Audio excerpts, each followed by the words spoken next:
everyone, I'm Elise Padilla, the director of NAMI's STAR Center. Thank you for joining us as we explore peer support programs and talk to some awe-inspiring and empowering peer leaders in our communities who are going to share their stories of recovery, work in the community, and self-care tips. If you're new to the STAR Center, please check us out at peerstar.org, where you can learn more about us. What we want to do here is to support you to connect with the power of your own story, embrace leadership opportunities, and build communities where every person and family coping with mental health and substance use challenges has hope for a meaningful life. I look forward to sharing my story, the stories of others, and learning from each and every one of you through the STAR Center podcast titled Hear Me Now. Juan Vélez Court has been a peer and recovery support services advocate in Puerto Rico for over a decade, sharing his lived experience with mental health challenges with the goal of motivating others to seek support and begin their road to recovery. He works as a peer specialist coordinator for the Mental Health and Anti-Addiction Services Administration and is the host and producer of Happy to Fail, a podcast where he shares what it's like to live with anxiety and other challenges. Most importantly, he shares that it's okay to make mistakes on the way to success and happiness because you learn from them. I really appreciate the insight that you've given me so far just on getting this podcast going, but also to hear your take on something that's really close to my heart. And so talking about the inner critic today. So tell me a little bit about your experience in the peer support movement. How did you get started with this? I mean, falling in love with it, of course, was easy, but where did it really stem from? For me, it really started in 2011 because I had gone to universities to talk about my story. I did many things, but never really knowing what even peer support was. It was just, I'm going through something, somebody else has to be going through something. And then in that process, I stumbled upon other people. My mother was also involved in a lot of things. And when I found out that, wow, this is an entire movement, there are many people that dedicate their lives that after they went through something, you can support others. And I just fell in love with it because there's nothing more rewarding than saying you're not alone. Guess what? There's other people going through this. We can get in this together. Absolutely. That's how I fell into it. Like I've said in a couple of the other episodes, is I fell into it serendipitously. I started doing job development at a peer drop-in center, not knowing about the peer movement, dealing with my own mental health issues, my means of self-medicating, of trying to work around it, and then just having a listening ear, somebody who wasn't trying to give me advice and trying to fix anything, but was just sitting with me in that moment is what really opened up my heart to it. Like, you can just be with someone. You don't have to fix their world, which to me was monumental because I'm a healer. I thought I had to fix everything for everybody. And so being able to toy with that and say, it's okay for me to be vulnerable here. It's all right to be in this space. No, that word is really important to me, vulnerable, because you go through so much trauma that when it's time to have this new chapter of your life or you're being really productive, but you sometimes never forget, right? And that makes you be very tense of, do I open up to these people? Do I open up here? But then at some point, if you want to have a job, if you want to have a relationship or something, being vulnerable, being able to be open is difficult, but it's doable. But having somebody by your side that did go through that, and it's not that you have to do it the same way that they did, but you know that you see an outcome and you're like, wow, if Juan was able to accomplish this, and maybe it's time I give it a shot as well. So I know the work that you do, and I appreciate the work that you do, but can you share how you get the opportunity to be in the peer support movement and your involvement in it all right now? Of course. So I live in Puerto Rico, and right now I'm the peer support coordinator here in Puerto Rico, the Mental Health and Anti-Addiction Services Administration. It is the job that, funnily enough, in 2011, I remember I was at a meeting, 2011, 2012, and I was saying, hey, I hope that one day you as an agency has somebody representing the voices of the people in the community. And then I'm offered the job in 2017. And part of what I love doing is that I'm able to go out to the community to identify leaders, to go to programs that tell me, Juan, we want peers. But it's not just about getting something. You can go to a buffet, you can grab all the things that you want, but what is the purpose? What do you really want to be able to get out of that? So being able to sit with the clinical staff and go through that process to identify the outcomes, being able to be with the peers and provide peer specialist training in Puerto Rico, that to me is rewarding because you see the evolution. And as a person in recovery from mental health challenges, never in my life did I think that my story can not only motivate others, but I can help that crescendo effect of having that snowball continue to grow and grow and grow. And most importantly, that this is not a a movement about Juan, right? This is not a movement about you. It starts with your story, but it ends with thousands upon thousands of people going into this peer support movement. Yeah. So the work you're doing in Puerto Rico is amazing. I'm so grateful to be able to see that and to be involved in it, but to know that they have somebody with your understanding of it, your experience, but also your tenacity. You don't give up as an advocate for yourself, for your community, and for the island as a whole in saying this is what we need and this is what's going to make us better and greater in the community, and finding resources all over that can provide that support for you, but also you being a resource for others. I would love to be able to take you and just put you in all of these different places that I'm working in peer support, like let you travel, across my 9 states throughout the year and just say, okay, you get a month with Juan, you get a month with Juan. As long as they have good coffee, I'm good. Ah, yes, coffee. That's what it's all about. And so, being able to have you in all of those places, but you're so instrumental in the work that you do because of where you came from.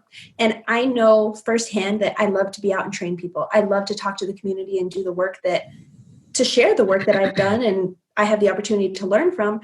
But I tend to be very fearful of providing that piece of myself to other organizations just because self-doubt and having those worries come across of saying, I know this stuff. I've lived this stuff. I've lived this story and I've seen things, how they work and how they should be done, but I don't quite know how to speak up to that. And I see you nationally doing keynotes and presenting at conferences, but from what I know about you, you kind of face that same thing too of, why would they want me here? What do I know about it? And kind of that internal dialogue that tends to set a lot of peers astray and away from getting involved in the advocacy of peer support work. Yeah, in that process, to me, it's almost a big challenge. People often tell me, Juan, but you're so sure of yourself. And sometimes I say that you see the final product. Whenever you see a movie come out, you see the movie, it's well edited, it's got all the sound, but you don't know that 2 weeks ago, maybe the sound design still wasn't in the movie. Maybe the scene, wasn't really up to par. And it's a matter of recognizing where you come from. I came from a place where I would not speak to anybody. I suffered from social anxiety. So something that I started doing was embracing that. So the opposite of social anxiety is embracing social interaction. And then I will never forget it. It was in my college years. It was my first class. I was flunking. I was having Fs all over the place. Like, it was just not good. My teacher just before a presentation told me, unless you do good here, you will not pass the class. I'm like, oh, as a person that suffers from generalized anxiety, thank you so much for this right now. But something happened in me where I'll never forget it. I tore a piece of paper of my presentation and I just spoke.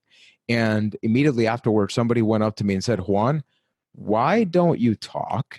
Because it was like they were blown away by that. And then I realized, okay, so instead of just preparing, just doing something is sometimes healing.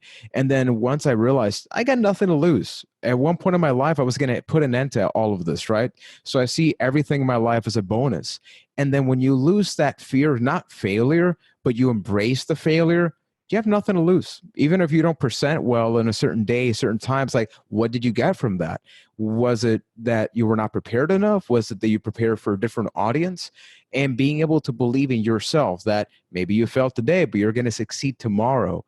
But that doesn't happen overnight. So that's why I said that sometimes people see the final product, but it's a very rocky road to get there.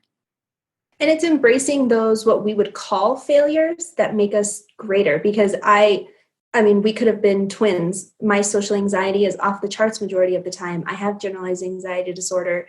I deal with major depression on a regular, and I've chosen myself to do it holistically. So I let go of medications 1.5 years ago based on my choices and what was best for me.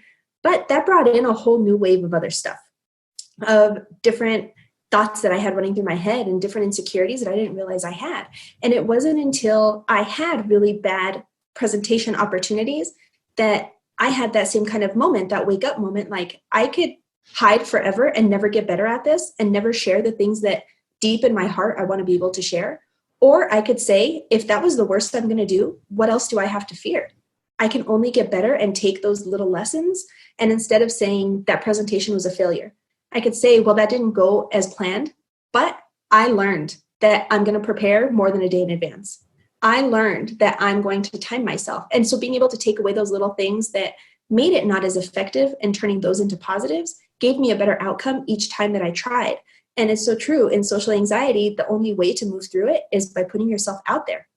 And that takes a lot of strength and encouragement. And that's why you being here, being able to speak on this with me, shows that there are more of us than we realize who have this inner dialogue going on, that are telling ourselves, you're just an imposter, you're a fake. When in truth, we're the ones who are speaking out and touching those in so many different arenas.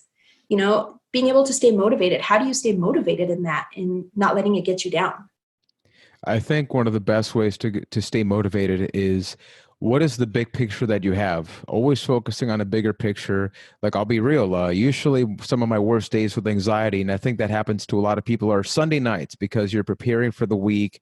And it happens to me, and I'll even tell my wife, and I want to be perfectly real about that, where my motivation sometimes from 100% goes down to like 40, but I'm always thinking, okay, but next weekend, what is the one thing I want to say that I was able to accomplish despite the anxiety, despite the depression?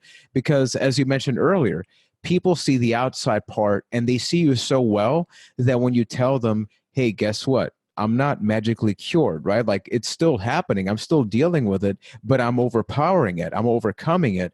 But that motivation comes from the final product, whether it be a public speaking arrangement, whether it be seeing a peer that I trained that at first could not speak in public, but then you're like, wow, now they're representing me. Now look at that. I mean, if that doesn't motivate you, but it has to come from a source of passion. I think sometimes we are so heavily influenced by what other people do. If you have a nice car, I got to get a car as nice as you. But what if it doesn't fulfill me? Well, maybe it's because that's not what I wanted. I'm trying to copy somebody else, and it's a lot easier to copy somebody else than to try to be the first you. But you don't find that in a week. You don't find that in a year. And I don't think that we dedicate enough time to ourselves. We try so hard to be good for others, to heal others, but we have to be able to heal internally and identify who we truly are. Mm-hmm. Very true. And I love the point that you talk about being true to who we are and not trying to replicate or recreate what somebody else does, because that really helps me in combating this inner critic, this little voice inside that tells me I can't do it. I'm not good enough. I don't know the words. People aren't going to want to listen to me. And if I were to succumb to that, I would live forever in that space. But by taking little steps out, I've realized that if I compare myself to others, I'm setting myself up for a really bad trip. If I then say, okay, I'm going to be authentic, I'm going to be me, because then I have no one else to compare to.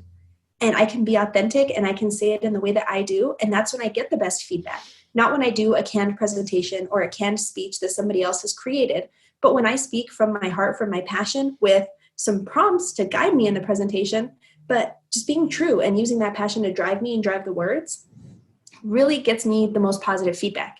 And then it's that cycle of, I overcome the fear by doing the presentation. Then I get positive feedback from the presentation, which the next time it comes around, I have something to rely on to say, you know what, you were so afraid. You had a panic attack before. You didn't think you could do this. You thought no one was listening. Look at the evaluations and the reviews that you got. Look how many people reached out to you after to ask if you would share this information in other places. And it's being authentic, because nobody else is going to present like Elise Padilla. Nobody else is going to present like Juan.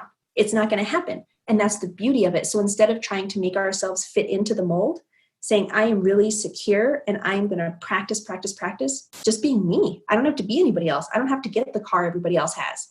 I may want a bike. And so I feel more fulfilled in doing that, And so how does your inner critic play into that? My inner critic plays in when I embrace the things that I tried so hard to hide. So because of my social anxiety for many years, and it still happens now, I was a really big stutterer. I'll remember when I first met my wife's father.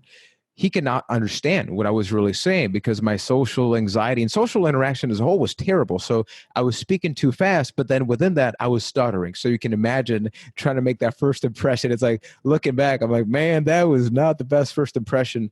But then after a while, I'm like, I'm focusing so much on my stuttering that I'm forgetting about my personality. Like if I stutter, then I stutter. And, when you do a speaking engagement, people are going to see, wow, he's a human being as well.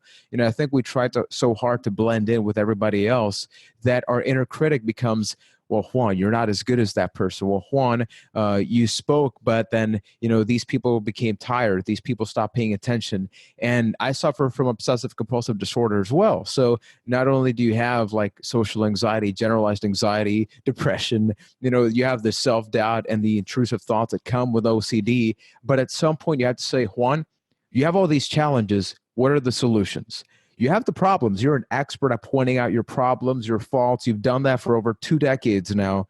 Now it's time to figure out, how do you embrace that critic? Because when we think about critics, you remove that from yourself and talk about critics in movies, people see them as like a bad resource. But if everybody said that everything is perfect and everything was awesome and everything was a 10 out of 10, life would honestly be a little bit dull, right? So it's good to have that objective view of, sometimes I've given presentations that everybody's telling me, Juan, that was incredible, people connected. And I'm real afterwards and say, yes, but I didn't get the point that I wanted to get across.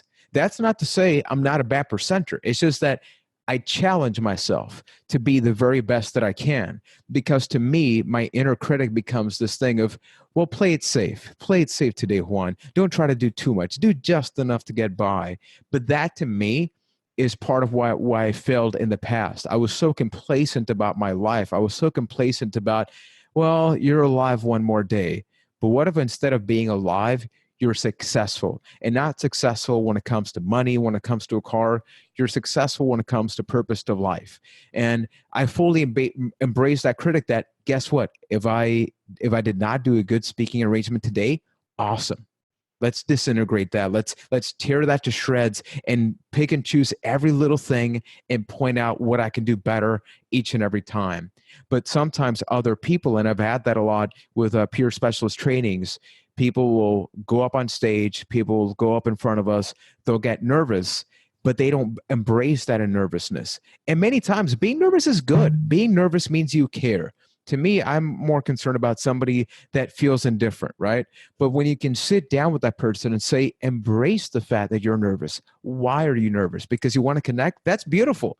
If so, be nervous all the time that you speak in public, because time and time again, as you have that experience, you're going to become a better speaker. But you got to make those mistakes. You got to be able to get up on stage and be a little ridiculous and show some personality and get people to laugh, get yourself to laugh, because that destroys that inner critic, at least the part that usually prevents you from trying things again.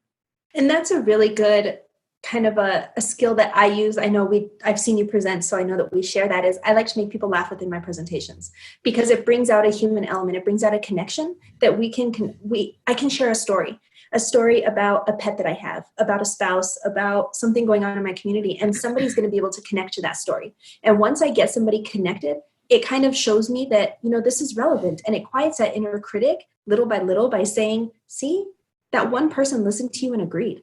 Look at those 3 people who came up to you afterwards and said, how did you know my story? How is it so similar that we didn't know that other people experience this as well? And that quiets it down, because there's the catch-22 of dealing with this inner dialogue that's negative in sense. The catch is, it may talk us Sunday night out of doing what we had planned throughout the week.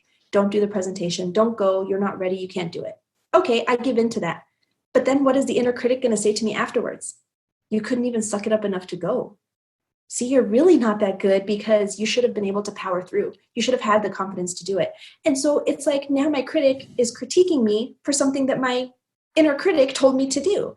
And so it's, how do you, breaking that cycle of the inner critic is telling me these things and it's making me feel this way. But I know that despite what's going on, the dialogue in my head, I'm going to get up and do it, because I know that win, lose, or draw, I will be proud of myself for putting in the effort. And I've done presentations that haven't gone well, but I've never had somebody come up to me and say, wow, you bombed that one.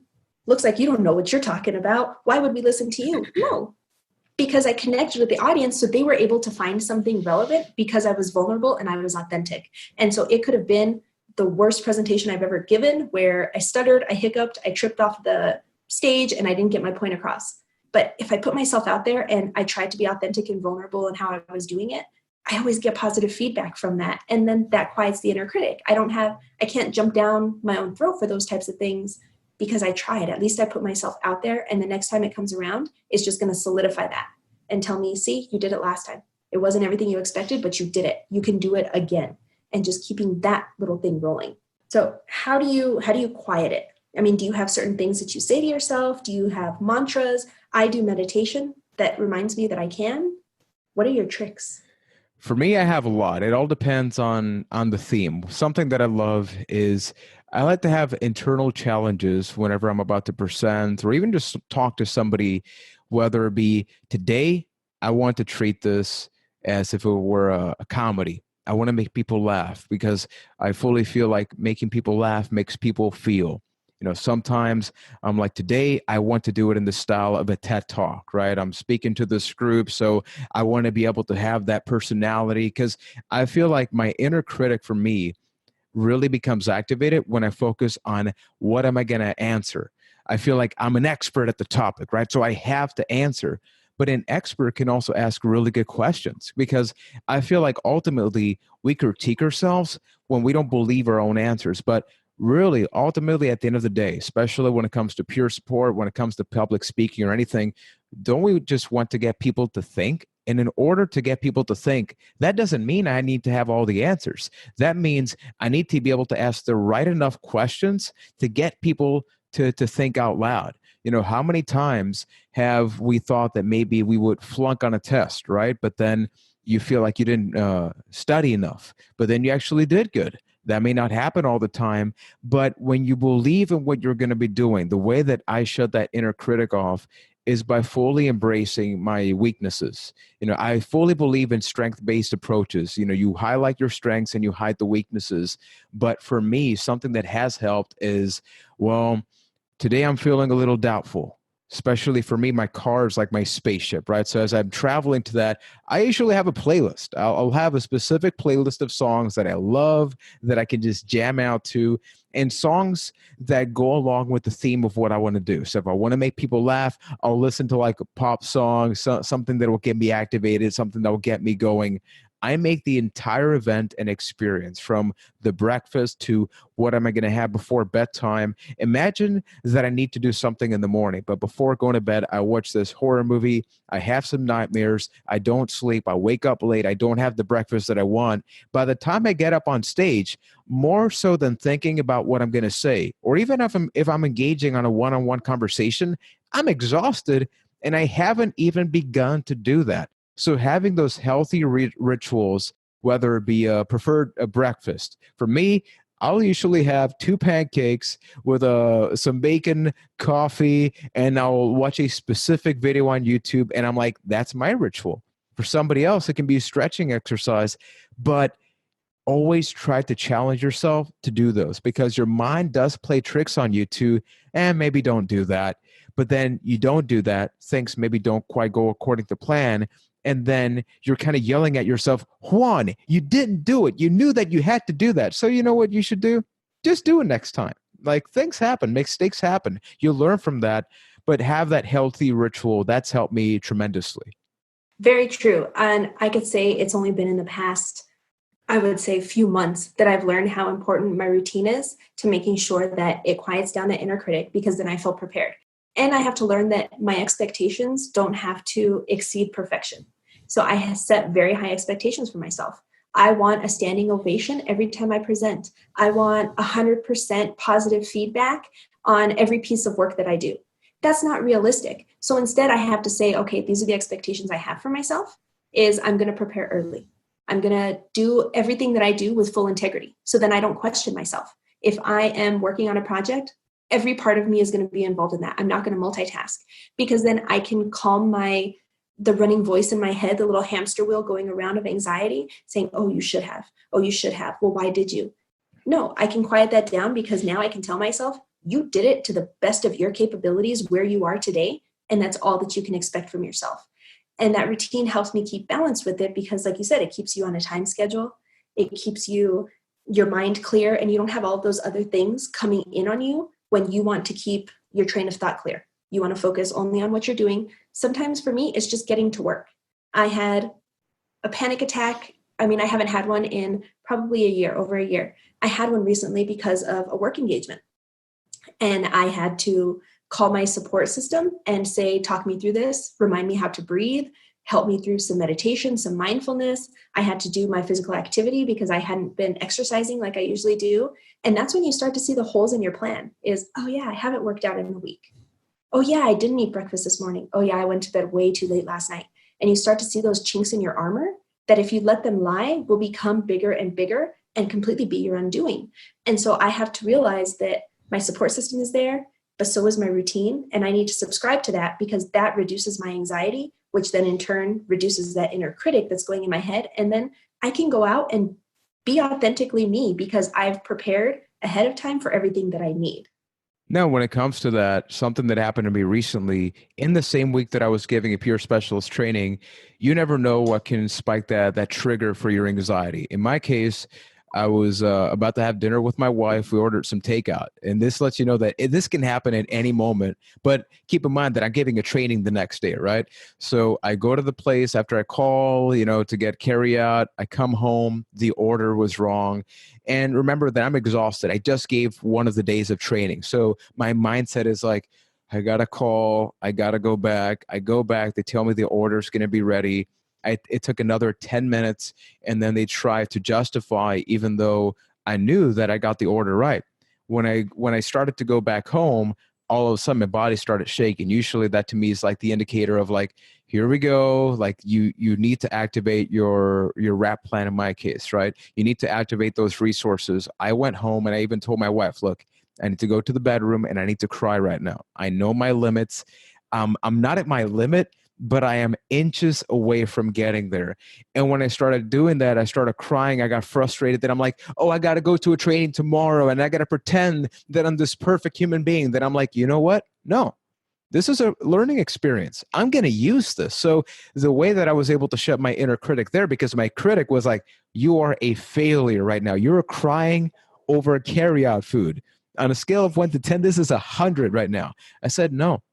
Because it shows that despite everything that I've learned, everything that I'm obtained, I'm still a human being and I don't have control over when certain things happen. However, I do have control over my actions. So changing the dialogue, that's huge. And that's one of the first things that I learned how to do in learning how to manage my anxiety is just change the dialogue. So I have a little Post-it note right above me whenever I'm working that I look up and it just reminds me that the things that my inner critic says I am, I know I'm not. And the things that it says I'm not, I know I am. And so it's just reminding myself that if it's telling me I'm not smart enough, I know I am, because otherwise I wouldn't be throwing these things out at myself. I wouldn't be sending out these insecurities. And so I just changed the dialogue of you're not prepared. Actually, I prepared. I started last week and prepared myself. So then there goes that part of the dialogue in my head and just reframing it, like you said, of not saying you're weak because of takeout, of saying, no, that's not it at all. That's not what the issue is. I'm strong because I identified my breaking point. And I took that time to release that emotion and to just change it and to say, that the opposition of that's how I work through things is I get nervous, I get scared, I think I can't. And as soon as I say I can't do this, I remind myself, you can. You've done things before and you'll do things in the future because that's who you are and that's your purpose. And by just those little things of you can, and I know you will. Kind of, it's like that little pep talk that we all need, that little cheerleader on the other side of the inner critic, on the other shoulder saying, yeah, you know what, you're good enough and you're smart enough and you have all the friends and it's going to be okay. If anything, you got a new outfit to wear, so positives. And, just being able to switch that dialogue up so it's not always the negative. No, and it's the fact that it takes time. I think that obviously you and I have been working on this for a long time with our self-care activities, right?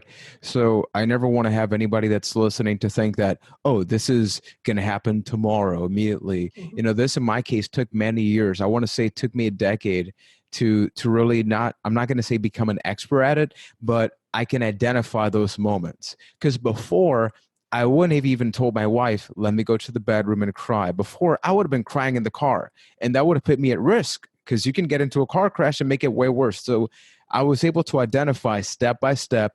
I was able to control my emotions here. I was able to get into a safe zone. I was able to go here. I was able to explain what I was going to do.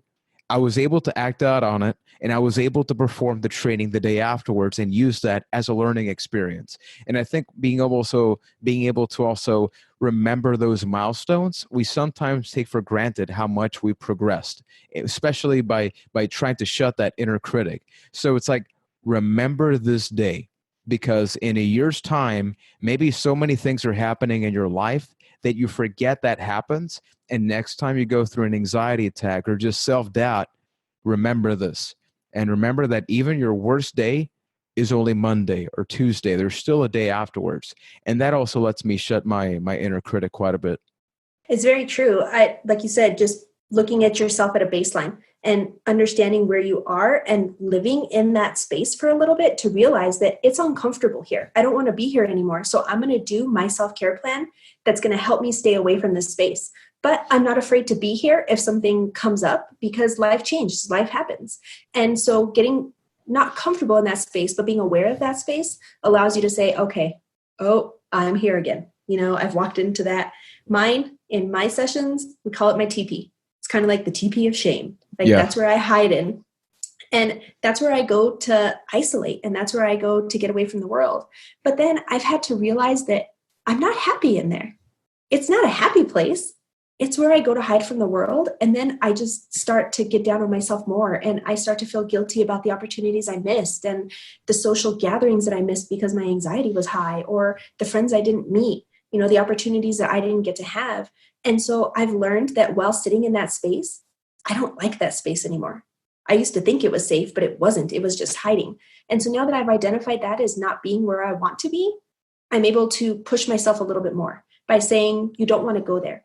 Yes, that's where you tend to fall back in, to isolate in that TP, but you're not happy there. You're not comfortable there. So where are you? Where do you have the most potential to be happy and comfortable in that situation? My friends are amazing. My family is amazing. And yes, it may be a little anxiety inducing to get there, but once I'm there, I'm living in the moment and I'm thanking myself for making it there.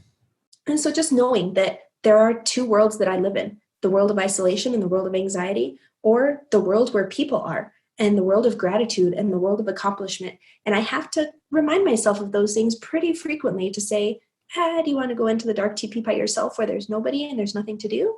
Or do you want to just try it, use a little bit of that courage you've been saving up, and go see the world, go see things that you could be missing out on. And that really helps me for the next day and the next day, and getting out there and being a little bit more comfortable with that space. Yeah, and I think a big challenge there is that obviously we're all involved in peer recovery support services, and as much knowledge as we have, sometimes that could be dangerous for us, right? Because we tend to overanalyze things, because you learn about trauma-informed services, you learn about this, you learn about that. So what happens when it's time to just spend time with your friends, right? Your friends are not possibly thinking about all these things that you're talking about. I've had situations where I'm like, Juan, scale it back. This is not work. You're not doing peer support here. Like, there are no lives at stake right now. It's just about watch a movie, play a video game. Just about, spend time, just talk with friends, or just be next to the person and say nothing. Sometimes our minds become so accustomed to, you're the expert or you're the person in charge. So if nobody's talking, you have to say something. You don't. Sometimes at the end of the day, people just want to have that company, and your inner critic is always going to be there saying, Juan, why aren't you saying anything?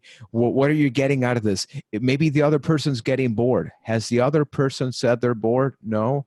You can't just assume everybody's evaluating every single action that you're doing. Just because we have the worst critic sometimes internally doesn't mean that everybody's thinking like that. And I think that we hold ourselves to such high or low standards that we assume everybody else sees us in that same level. And I know that figuring that out is maybe like the biggest puzzle or challenge in life, right? Where, I'll never forget, like, I'd be walking through a mall when I was obese, particularly, and I would always be thinking, that person's got to be making fun of me. That person probably didn't care who I was. But here's my critic. Here's my mind telling me, you have terrible posture. You're talking about this in this way. You're too sweaty. You're not sweaty enough. You're not walking too fast. You're not walking too slow. How should I walk then? It's just like, you know what? Walk the way Juan does. That's definitely something as I had to learn in this whole process for me, because like you said, it's been many, many years. It didn't happen overnight and it's been difficult, but it's been incredibly enlightening. Is I had to realize that while I may be the center of my world, I probably wasn't the center of everybody else's. So when I was thinking about, oh my gosh, they're going to know that I'm wearing two different socks and they're going to think I don't have it all together. And they're going to know that my responsibilities are just all askew and I don't do laundry anymore and nobody's going to want to be around me. And the cycle starts. I am assuming that people care so much about me and my socks that that's what they're going to think about. No, they're thinking about their own stuff, their own insecurities, their own accomplishments, their own to-do list. And I'm not the center of everybody's world for them to critique, better or for worse. And once I was able to let that go, that like, oh, okay, they're not worried about the things that I'm worried about because they have their own thoughts. They have kids, they have families, they have to-do lists, they have shopping lists, and that's what's taken up their mind. But if I show up and I make them laugh, I make them smile, I introduce myself and they get to know me, then that's a positive perception that they will have, as opposed to me worrying and this inner critic going around and me worrying about my socks. And then I just don't talk to anybody at all. And so just realizing you're not the center of everybody's world. It's okay to not be perfect 100% of the time because nobody is. And stop setting that expectation because you'll never reach it. Absolutely. In all of this heaviness of, we talk about our inner critic and, the ways that we go out and venture into this uncharted territory of the world. You've talked about your wrap plan, but what do you do for self-care? What are the things that keep one smiling and going? For me, it's a lot of things. One of them, and those that know me on a personal level know, I have an unbelievable passion for baking and for just getting into the kitchen and getting to work there, because something that happens with me is that my worst, not even worst critic, just like when my worst thoughts go into my head is when I'm not physically doing something. Like if I'm just laying down and I'm not watching a movie, I'm not listening to music, that's where the intrusive thoughts in my case go in. But then I was thinking, I can't just be working all the time, right? Because you have to have that self-care and being able to manage your life. And then I was thinking, well, I love to eat, may as well then figure out what to cook, what to do. And it's the entire experience of figuring out what's the best recipe, what adjustments you would like to do, what snacks are you going to do, meal planning, and watching different videos to identify different ways to stretch out. Because of my morbid obesity for many years, I developed many back problems. So it's also being able to stretch every single morning, stretch in the afternoon, stretch at night, even if I'm at work. I think that being very jealous of your self-care is absolutely essential, because especially in those moments that you have that inner critic, it's like you did your stretching, you did your baking, you did your waking up, making sure I sleep at least 6 hours. I would love to sleep 8. I would love to say I sleep 8 hours. That doesn't really happen. But being able to say that, you know what, on a Saturday, I can do nothing. And it's not that I'm literally going to sit down and do nothing, but doing nothing to me means it's all about me today. I can save the world, but in order to save the world, I got to save myself first. And for that means I'm going to sit down. I'm going to have lunch and dinner with my wife. We're going to just browse around, watch pictures of cute cats and dogs. It's like having all those things that let me know I've gotten to a point in my life where I can just sit down and enjoy things and not feel bad about that, because there was definitely that point in my life where I felt bad that I was trying to feel good. I felt bad that I was trying to watch a movie when there's somebody going through a very hard situation. But in order for me to be the best that I can, I have to take care of myself, but I can't feel bad about doing it. Sometimes I work as a professional services. So, out of 5 days in a week, sometimes I'll have a half a day off or I won't work in a day. And even then my mind is like, how dare you not work today? Like you need to do something right now. No, I don't. You know what I do need to do? I got to take care of myself. I got to show some love for Juan, so I can tell others that whatever I practice what I preach. I never want to be somebody that is a hypocrite and saying that, oh, you should totally take care of yourself, but here I am not doing that. And I think that's one of the biggest challenges that we have. We love to solve other people's problems without solving our own. And I'm not saying that we can't do that, But shouldn't we always try that? Because ultimately that leads to a much better community. I think so. And that's what I love to do for my self-care. That's great. A lot of those things, you love to cook for self-care. It's serendipitous. Like I said, I love to eat for self-care. So we're way too far apart, but you need to find like a quick overnight FedEx. I will taste test. Yeah. We got to make it happen. Right. Because you post them on your social media and it's like, oh man, Juan's making some great bread again. Oh man, Juan made some waffles, but I'm not a cook. So I'm not even and try it. that actually helped me with my anxiety. When I first went back to college, this was my second semester, I began baking cookies just to hand them out. People thought I was selling them, but to me, that was actually part of a social exercise. I'm like, well, there's 10 people in my class. I don't engage with any of them. We all have something in common. We love to eat. So I would make cookies just to start conversations because I am a terrible conversation starter. I can have these extended conversations and I love them, but you put me in a taxi cab, you put me in any place where we got to have the small talk, and I am horrible at it. It is so awkward. You can tell I'm just trying to force myself to speak, but we all have something in common. Maybe we don't like to eat the same thing, but even that difference of, maybe you don't like a chocolate chip cookie, but maybe you're more of a macadamia nut kind of person. Awesome. Then that right there is a conversation. And I developed friendships because of that.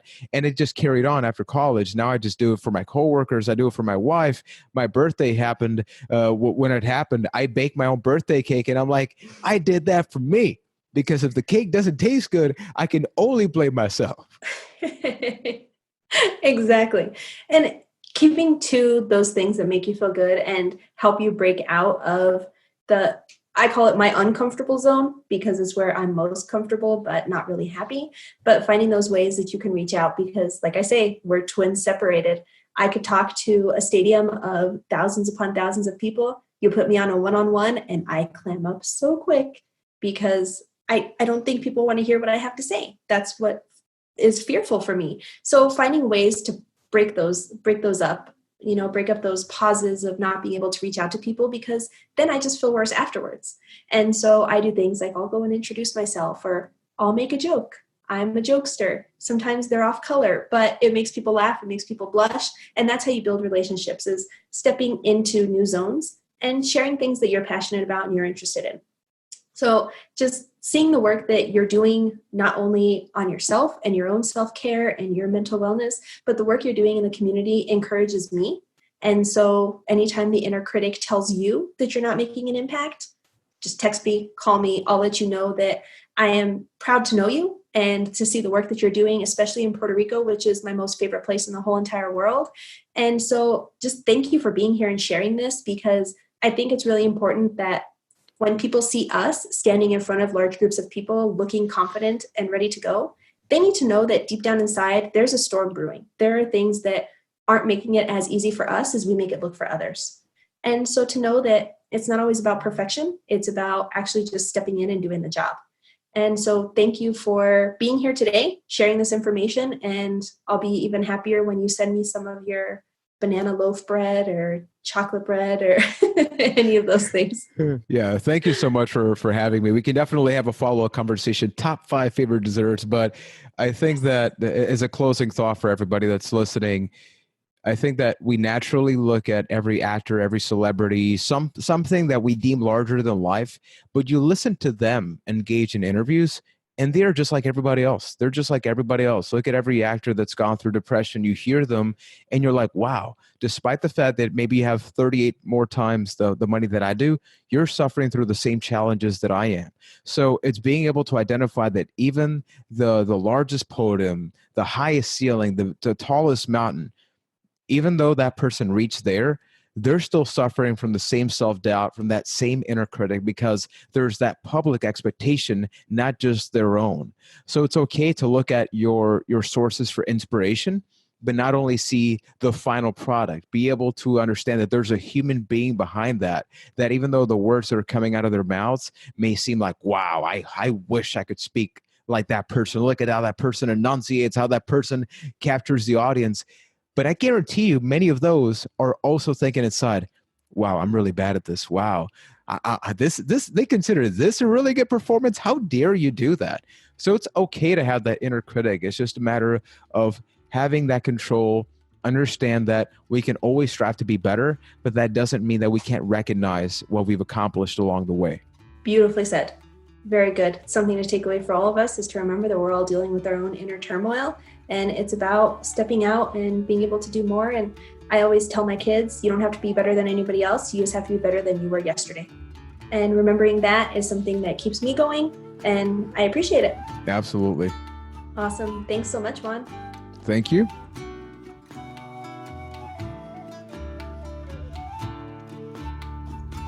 I'm so thankful to the individuals who have come forward and been interviewed for the Star Center podcast. It's so important for individuals to be heard and to hear each other in regards to peer support and mental health.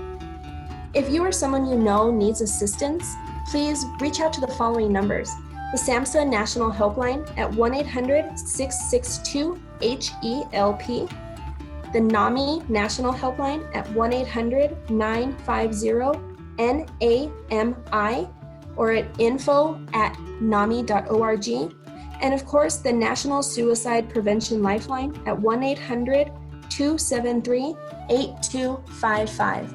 Please again feel free to reach out to us with further information, but also utilize these national helplines for any issues that you may be experiencing, any questions that you may have, or just for an opportunity to talk with someone close. Thank you so much. We'll see you soon.